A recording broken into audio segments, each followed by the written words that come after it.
A los cubanos, durante décadas, nos han despojado de manera inmisericordia de muchísimas cosas, pero hay una en concreto que nunca pensé encontrar en Portugal. Recientemente estuve allí por vacaciones y, como digo, encontré algo que nos arrebataron a nosotros como pueblo y que quisiera compartir con ustedes. Pero antes de entrar en materia, me gustaría contextualizar.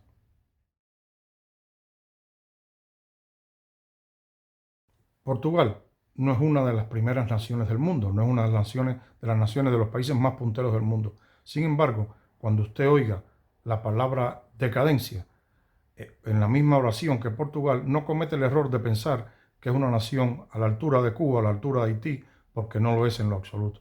Portugal es una nación que progresa, Portugal es una nación que con sus defectos y virtudes, sus luces y sus sombras, pues ahí está y en mi opinión está bastante bien.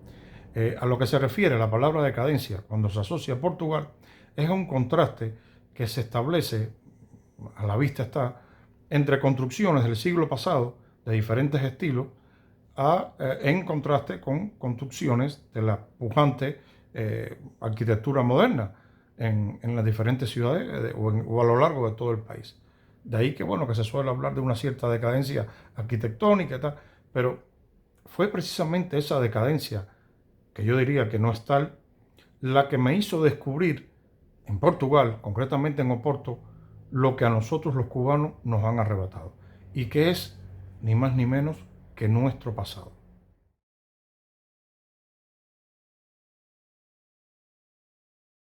Cuando usted transita, cuando usted camina, pongamos por ejemplo por una de las ciudades, si no la ciudad más icónica y la más visitada de Cuba, La Habana, usted tiene bastantes posibilidades de pensar que está en una ciudad en guerra o en el escenario de aquellas películas al estilo de Escape de Nueva York o Mad Max de los 80 que hablaba de sociedades distópicas, de mundos en pleno apocalipsis y lucha por el petróleo, en fin, eso es lo que usted puede experimentar, además de la sensación de peligro de que le caiga un balcón encima cuando transita por calles, por ejemplo, de ciudades como La Habana. Sin embargo, cuando usted transita por una ciudad como la de Oporto, a través de sus callejuelas, de sus bellas calles, y mirando esas fachadas, que muchas de ellas tienen siglos de antigüedad y están en un contraste permanente con edificios modernos, pero muy bien encajado todo, pues usted, la sensación es que a usted le han robado como cubano algo que a los portugueses todavía nadie ha osado quitarles, que es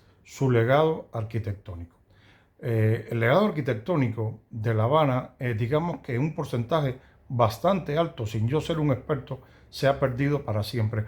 Uno de los sellos identificativos, una de las señales, una de las improntas por las que La Habana debería ser visitada, que es su arquitectura, está desapareciendo y me temo que, insisto, un porcentaje bastante alto llegue a desaparecer del todo.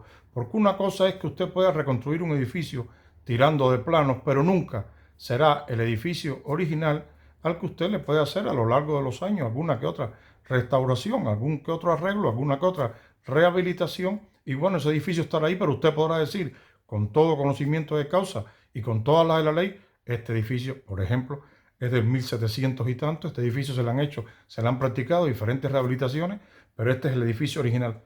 Eso en La Habana está desapareciendo. Y si a usted le parece simplemente que están desapareciendo viejos edificios, permítame que le corrija.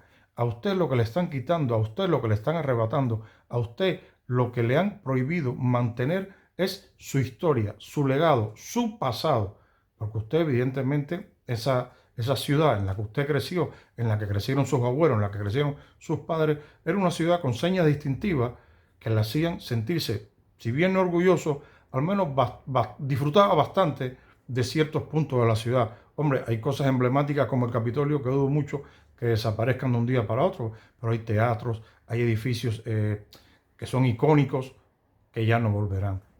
Y cuando no vuelven, lo que no vuelve tampoco es su pasado. Ese pasado del que usted no tenía ningún tipo de problema y al que tenía todo el derecho del mundo de sentirse orgulloso, de decir, en mi barrio hay una iglesia del siglo XVII, por poner un ejemplo, que oye, que está ahí, que se cuenta. Cuando esa iglesia cae en ruina, pues su barrio habrá perdido, no la esencia de barrio, pero sí habrá perdido una señal identificativa de lo que históricamente fue, de sus orígenes, de sus inicios, de dónde fue, alrededor de qué se formó la esencia de su barrio. En resumen, estamos hablando de una cosa importantísima para una nación, que es su historia. En Oporto, la historia se mantiene de una manera más o menos, a unos les puede gustar más, a otros les puede gustar menos. Unos lo harían de una manera, otros lo harían de otra. Pero ahí está, se mantiene. Por supuesto que hay edificios que están, hombre, que usted dice, hombre, ese edificio está jodido. Pero hay que entender también que muchos de esos edificios, no sé la cantidad exacta, son propiedades particulares. Y hay particulares que tienen bolsillo, a lo mejor heredado ese edificio, pero eso no quiere decir que esa persona tenga el dinero para rehabilitarlo. Y por eso ese edificio está así. O esa persona quiere venderlo y todavía no ha encontrado un comprador. Pero vi muchos edificios que se estaban recuperando, vi muchos edificios que se estaban restaurando, vi muchos edificios que se estaban rehabilitando. Había muchas obras por toda la ciudad rehabilitando edificios antiguos. Porque ya hablando en términos prácticos, ya a lo mejor no se trata de un patriotismo portugués, de decir vamos a rescatar nuestro legado, sino se trata simplemente de decir, hombre, los turistas vienen aquí por esto. Vamos a dejar que se derrumbe, vamos a dejar que esto esté destruido, vamos a dejar que esto se llene de escombros. Pues no. O sea, usted puede ser tan patriota, puede ser tan portugués, como puede ser también eminentemente práctico, decirle, mira, por temas realistas no vamos a dejar que esto se vaya a tomar por saco. Sin embargo, en Cuba, ni se es patriota, ni se es realista, y mucho menos se es práctico. En Cuba, las autoridades trabajan menos que el sastre de Tarzán, y evidentemente, pues, les da absolutamente igual que se caiga La Habana, no, Cuba entera a pedazos, mientras ellos tengan billetes en el bolsillo y comida para llevar a la mesa. Parece ser que en Portugal es muy diferente, y parece ser que en Oporto están disfrutando de esos que a nosotros nos han ido negando, nos han ido arrebatando, nos han ido quitando durante muchas décadas. También, por otro lado, existe que allí yo no he visto basureros. La ciudad, a pesar del número de visitantes, ya lo dije, 7 millones de visitantes en 2024, casi la población de Cuba. Yo no he visto montones de basura por la ciudad. No lo he visto. Alguna botellita boba, algún papelito por aquí. Hombre, con tanta gente de tantos países y de diferentes maneras de ser, pues es probable, es bastante, casi seguro que te encuentres. Pues me encontré mucho menos de la que yo creía, sinceramente. Una ciudad bastante limpia, la gente, los portugueses bastante educados, bastante agradables en el trato. Y, óigame, yo no vi solares, yo no vi nada así que usted diga, oye, ¿por aquí qué ha pasado? ¿Por aquí qué carajo ha pasado? Vi muchos de ellos cuando hablaban. Estuve en una taberna en otra ciudad, en una taberna de estas con azulejos, con cosas muy bonitas, y los dueños estaban muy orgullosos de la taberna porque me contaron que la habían creado sus abuelos. Eso en Cuba no existe, y eso en Cuba va a pasar mucho tiempo antes de que vuelva a pasar.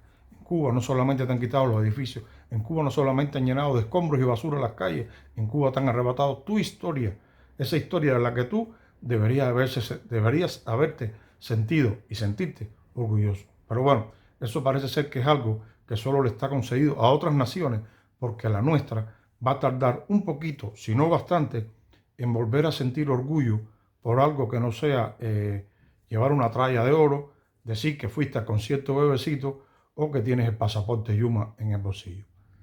Pero bueno, yo solo soy un tipo que se para frente a una cámara a decir lo que piensa. Yo no soy Dios para cambiar la situación. Eso le corresponde a todo un pueblo que debería tomar de una vez por todas conciencia de lo que tiene, pero también de lo que ha perdido. Se me cuida.